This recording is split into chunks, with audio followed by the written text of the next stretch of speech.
Assalamu alaikum. This is Protusha Burwa. Welcome you all to the English news from BTV Chattogram. Let's begin with the headlines. Chief Advisor Professor Mohammad Yunus urges to come forward to protecting nature, aiming to conserve country's fisheries resources.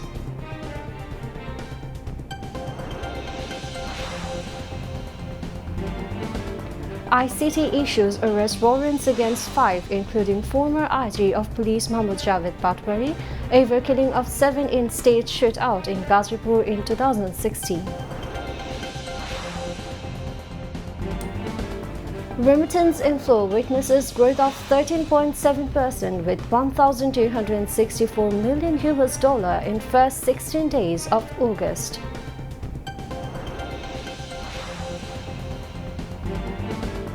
At least 5 killed as pickup collides with parked covered van in City Gate area of the city.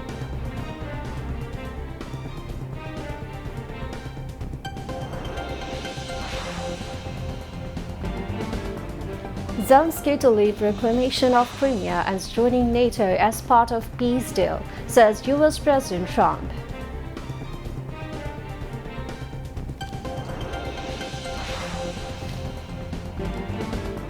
And Arsenal secure 1-0 victory over Manchester United in Premier League at Old Trafford.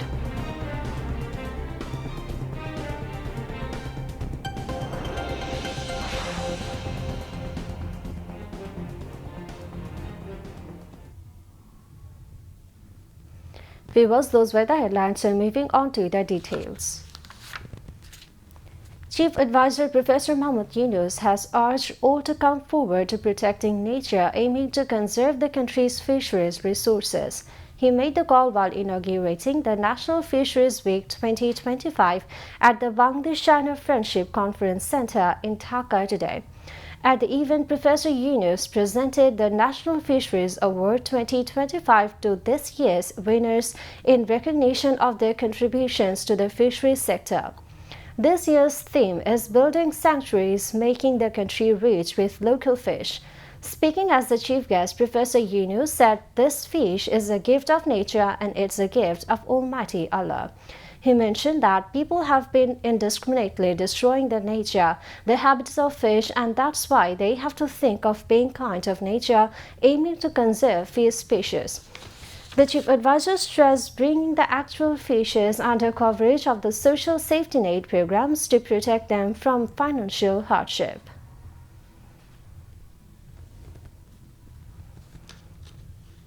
জলাশয় দূষণ, শস্য উৎপাদনে মাত্রাতিরিক্ত ও নিষিদ্ধ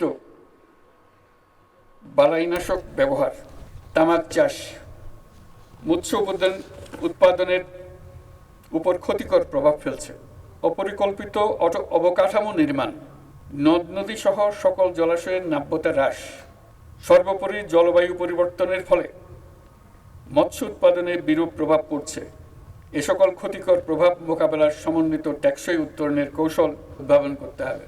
দেশের সবার প্রতি আহ্বান জানাই, আমরা যেন প্রকৃতির এই অবদানকে সম্মান জানাতে শিখি এবং বাংলাদেশকে প্রকৃতির প্রতি সদয় হতে শিখি এবং সকলে ঐক্যবদ্ধভাবে সেটা করি। জাতীয় মৎস্য সপ্তাহ 2025 এর সার্বিক সাফল্য কামনা করে আমি এর শুভ উদ্বোধন ঘোষণা করছি।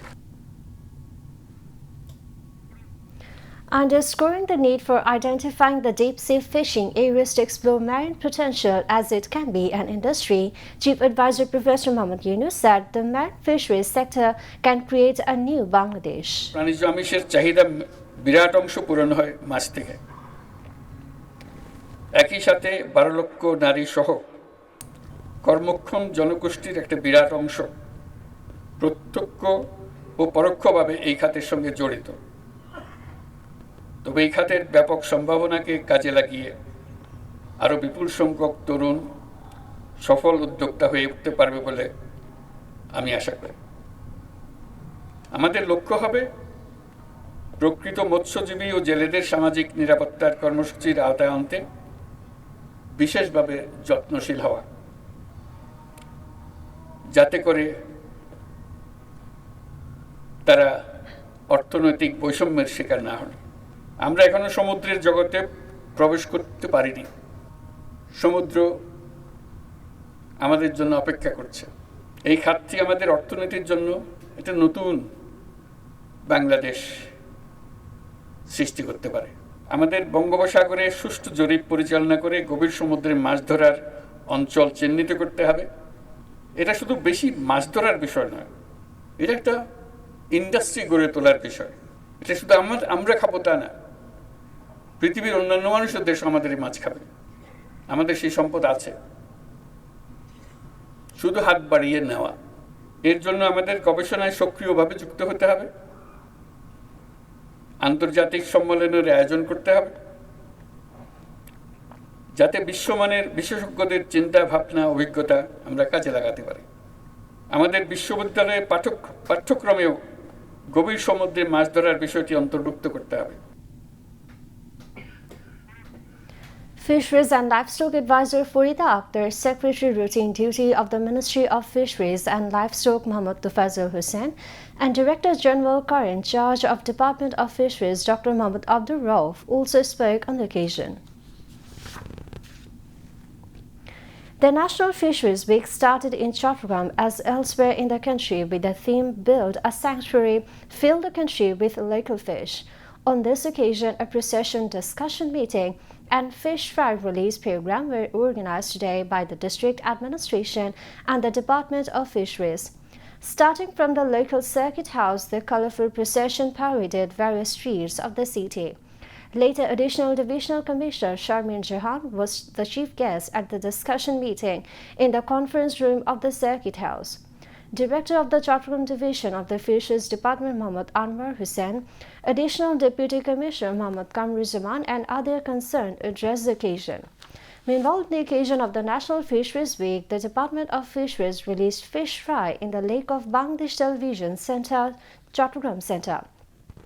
Director of the Chattogram Division of the Fisheries Department Mohammad Anwar Hussain, District Fisheries Officer Shrivas Chandra Chandu, Deputy Director of Sustainable Pastel and Marine Fisheries Project Mohammad Mizanur Rahman, Assistant Director of the District Fisheries Officers Office Mohammad Nasim Al Mahmood, General Manager of BTV Chattogram Center Mohammad Imam Hussain, and senior officials of the Fisheries Department and BTV were present on the occasion. The International Crimes Tribunal today issued arrest warrants against 5 people, including former Inspector General of Police Mohammad Javed Patwari, over the killing of 7 youths in a stage shootout in Gazipur in 2016. A 3-member panel of the tribunal, led by Justice Muhammad Ghulam Murtuja Mojumdar, passed the order after allowing a prosecution play. According to case documents, law enforcement agencies detained the 7 youths from different parts of the country and kept them confined in a house in Gazipur in October 2016. They were later shot dead in cold blood and falsely branded as militants. Father of one of the victims, madrasa student Ibrahim, lodged a complaint with the tribunal over the killing of his son. Following an investigation, the prosecution petitioned the court to issue arrest warrants against 5 people, including the then head of Special Branch Mohammad Javed Patwari. Prosecutor Gaji M.H. Tamim moved the plea before the court. Inflow of remittances witnessed a year-on-year growth of 13.7%, reaching $1,264 million in the first 16 days of August. Last year, the same period, the country's remittance inflow was $1,112 million. During the July 2025 to August 16, 2025, the current fiscal year, expatriates sent remittances of $3,742 million, which was only $3,026 million during the same period of the previous fiscal year. At least 5 people were killed and several others injured in a road accident early this morning when a pickup collided with a parked covered van in the city gate area under Akbar Shah Police Station in the city. According to police and fire service officials, a pickup carrying fish traders from Sitakundu to the city's fishery ghat hit a covered van that was parked on the side of the road from behind, resulting in the deaths of 5 individuals. Police have identified the deceased as Ronnie Dash, 25, Akash Dash, 26, Ajit Dash, 24, Jewel Dash, 18, and Mohammad Shuhag, 32. They are all residents of Sitakundu area of Chattogram. Deputy Assistant Director of the Fire Service and Civil Defence Department, Mohammad Alamgir Hussain, said the pickup was going from Sitakundu Peninsula to city's fishery ghat to bring fish. There were 3 persons in the front and 7 in the back of the pickup. 3 people were killed on the spot. Later, 2 more died after being taken to the hospital with injuries. Akbar Shah Police Station Sub-Inspector Mohammad Sajjad said the police and fire service rushed to the spot after receiving a call and conducted rescue operations. Authorities are investigating the cause of the accident. Now, international news.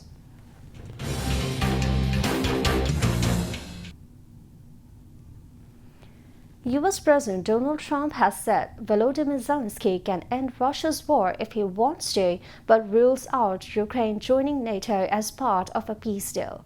The U.S. President also said Ukraine would not be able to reclaim the Crimean Peninsula illegally annexed by Moscow in 2014. It comes as the Ukrainian president lands in the U.S. for White House talks on Ukraine's future, joined by several key EU leaders. Meanwhile, Steve Witkoff, Donald Trump's special envoy who was in Alaska on Friday, told U.S. media yesterday that Russia has agreed to allow the U.S. and Europe to give Ukraine robust security guarantees as part of a potential peace deal. Ukrainian President Volodymyr Zelensky describes the U.S.'s security guarantee offer as historic. Israel is intensifying attacks on Gaza's largest city ahead of plans to seize it, as at least 11 Palestinians are killed in Israeli attacks across the Strip since dawn on Monday. Hamas has slammed Israel's plan to seize Gaza City and forcibly displace its population, calling Israel promises to provide shelter and humanitarian aid blatant deception. Amnesty International says Israel is carrying out a deliberate campaign of starvation in Gaza and is systematically destroying the health, well-being, and social fabric of Palestinian life. Israel's attack on Gaza has killed at least 61,827 people and wounded 155,275.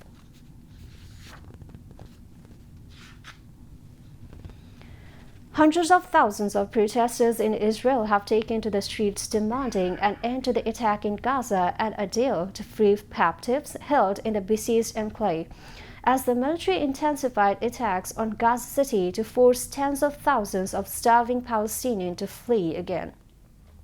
Israeli police made dozens of arrests and used water cannons on protesters who gathered Sunday for the nationwide demonstration, with organizers reporting nearly 500,000 people turning out to protest in Tel Aviv by nightfall, one of the largest and fiercest since the war began nearly 2 years ago.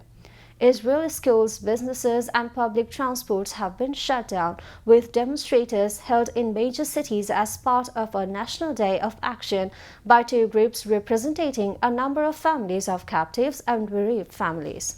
Restaurants and cafes also closed, while Israeli newspaper Raater reported that dozens of Israeli artists, celebrities, and athletes voiced support and joined the strike.